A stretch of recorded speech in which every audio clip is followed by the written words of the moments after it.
Welcome to the Track Your Life podcast. In this series, we are on the track of the story hunter, exploring the art form and the magic of storytelling as a way to make meaning of the world. Story Hunter, Part 2, Episode 5, Pride. At sunrise, the trackers cut the trail of a male lion, padding through sandy soil. The light edges the eastern sky, and a spotted hyena slinks by. Innocent works slowly on the tracks in the low light, meticulously. He generates a clear vector through the long grass.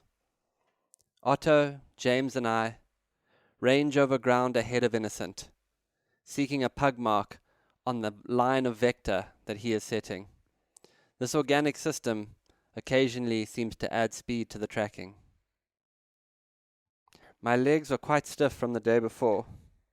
The life of a tracker is characterized by hours and hours of walking. All the bloody wellness podcasts in the world couldn't make it as simple as the life of a hunter-gatherer. Hours of fasted walking. Humanity seems to be on a journey to ultimate complexity and optimization that will ultimately lead back to the original simplicity.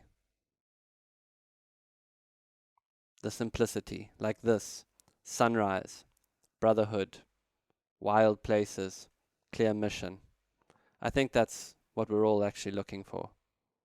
It's certainly what I'm looking for. Soon the trackers are on the trail. The lion is moving in strange, erratic lines through the bush. He cuts left and right, as if he doesn't know where he's going. Innocent deciphers the pattern. This lion, he says, doesn't seem to know this terrain the way he's moving. And he's right. The tracks have the feeling of a being exploring. Lions tend to know their territories, often walking in crow-flight straight lines between areas. This lion seems to be meandering in unusual lines. The mood and rhythm of the trail is completely different to the wild dogs the day before. We move in a more meticulous way on the tracks. Steadily we advance. Track, track, track. Predict. Stroll forward. Confirmation. Track. Yes, we're on it. There's a kind of alertness to lion tracking. The key to safety is to try to see the lion before it sees you. This will allow you to take the necessary evasive action. Lions, as you can imagine, do not like to be surprised. There's an added layer to the tension, as we are visitors to this area. We don't know the temperament of the local lions. Some lions are timid and tend to run away. Others will come at you, snarling and growling, and that's when you have to stand your ground. What this particular lion will do, we have no idea. Alert. I love watching my friend Alex in the bush. His use of energy is really efficient, and he exudes confidence in his ability. He swings in solitary arcs away from the group. He's like a special forces scout that needs to work away from the unit. He'll gather information and then he returns. Sometimes he'll disappear and be lost for 15 or 20 minutes, and then he appears unexpectedly out of the bush, often whistling to himself, completely at home. When I track, I can feel archetypal energies activating deep in my being. In me, I feel the urges that lie latent in the collective unconscious of humanity. Deep down, I feel my hunter. I feel my desire to compete and survive. I feel a million-year-old drive to find what I'm tracking. I feel how in the wild there is no margin for error. A mistake out here can mean instant death. And this proximity to real death is paradoxically full of life. All of this lives latent and dormant in all humans, just under the surface of consciousness. All of this energy lurks deep down in modern life, a life full of safety and comfort that never conjures such energy to life. If the wild does have a gift to give, it is the activation of these archetypal energies. When these energies become conscious, they are experienced as more self, a fullness of being, aliveness itself.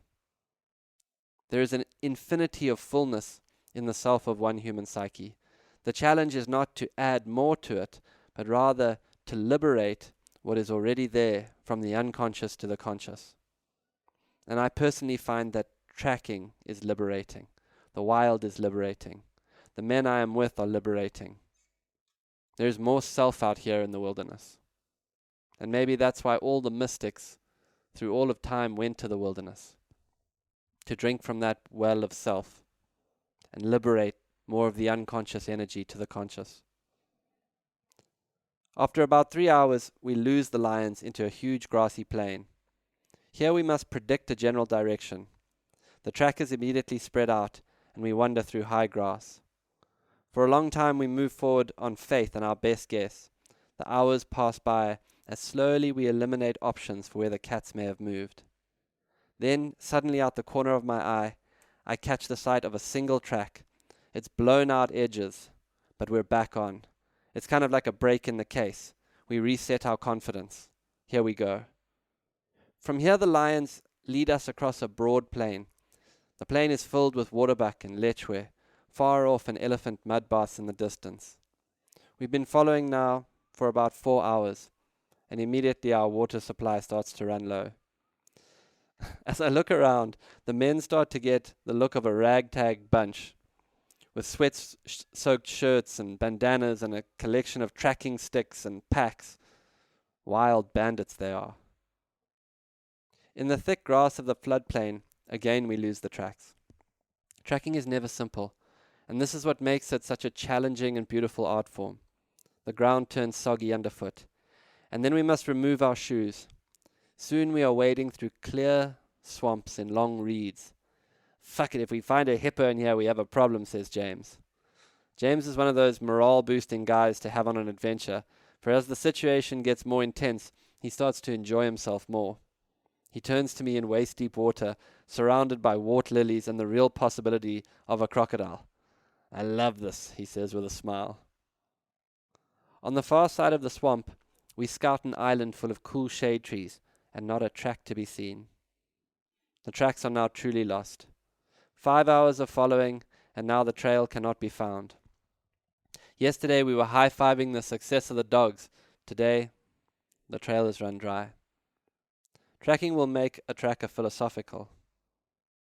There are just some trails that are not to end in success. Some days you get the bear, some days the bear gets you. My Garmin watch says we've been out moving across the land for about 15 kilometers. My spirit have no metric to measure them, but I can tell you that there is a gentle joy in my heart. These long days in a wild place with superb trackers are magical. We walk a long way to where we left our vehicle before dawn, now in blazing midday morning heat. I chat to Otto, who is of San Bushman descent, and he tells me of the Bushman people and their traditions. In a few days, we will leave the beauty of the Okavango Delta and drive south into the dry heat of the central Kalahari to be with the Bushman people. Otto tells me stories of his homeland, south of Khansi. It's so hot down there, he says. One time I saw a lizard running across the road die from the heat.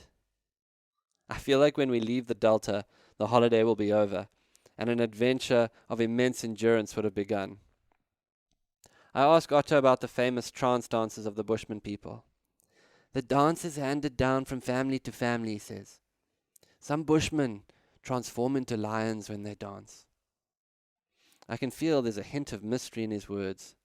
There's a world I do not yet understand. As we drive back to the camp, I think of how the world is full of worlds. The world of a tracker, the world of the banker, the world of an artist, the world of a local, the world of an immigrant, the world of an elephant, the world of a whale. No world is the same. Your world, my world. Every world is made by a single point of consciousness. This may be the great joke of God. There is no world except your world. The agency this leaves you with is the remarkable truth that the world is what you believe it to be. The world is not as it is as you are. Today in my world, lions move across the wilderness of the self. I am with my brothers. I'm alive. I know this word alive comes out of my mouth a lot in these episodes. And that's because I've come to believe that the mission and the purpose is to simply be fully alive. Jim Dethmer, the founder of Conscious Leadership Group, asks new clients this question when he begins to coach them. And I ask you now, what are you willing to do, to risk, to be fully alive? In the late afternoon, Alex makes us return to the last tracks and start again. His mastery is his relentless commitment. So many people would have given up, but Alex has not. He has lain in his bunk back at camp, running mental models of the terrain. We check a new arc of ground we didn't make it to in the morning. Like the wild dogs the day before, the lions have turned 90 degrees back on themselves. To avoid a pool of water, Innocent cuts the track again. Now we follow till dusk, and we find the lions sleeping under a huge knobthorn tree.